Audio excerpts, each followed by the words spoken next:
Au lendemain d'une journée très éprouvante pour la famille d'Arthur Noyer, ce 5e jour du procès de Nordal Lelandais était également très attendu.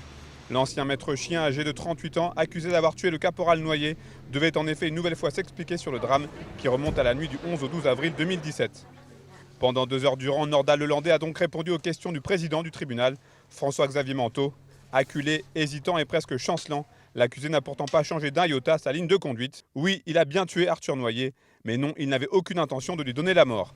Une version des faits qui laisse la partie civile toujours aussi dubitative. Je dirais qu'une seule chose, je crois comme tout le monde que je suis dans l'attente. C'est tout ce que j'ai à dire. Merci. Le socle de sa vérité, c'est je lui ai donné la mort à l'occasion d'une bagarre. Pour une bagarre, il faut être au moins deux.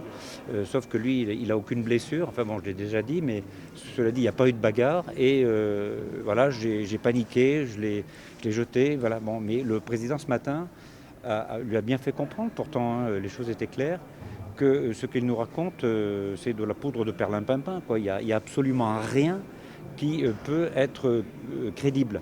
Nordal Lelandais a donc choisi de camper sur ses positions quant au déroulement de cette funeste nuit, même quand son avocat, maître Alain Jakubowicz, l'a enjoint à dire la vérité une nouvelle fois. Et pour ceux qui suivent le procès depuis le début, celui qui était assis dans le box des accusés depuis ce lundi évolue au fil des jours. Il avait travaillé son image, ça c'est évident.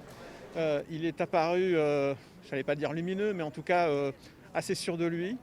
Il a été piqué au vif par ses ex-compagnes. Là, on l'a senti pas mal d'agacement. Ça, c'était le jour d'après. Il s'est complètement effondré quand son meilleur ami, Nazim, est venu lui dire à quel point il l'aimait. Donc il a évolué tout au long de la semaine. Et là où on a retrouvé un Nordal Lelandais face à des interrogateurs, que sont les magistrats, les policiers, là on a retrouvé quelqu'un d'extrêmement combatif et absolument impossible à contrarier dans le chemin qu'il a décidé de prendre, c'est-à-dire sa vérité.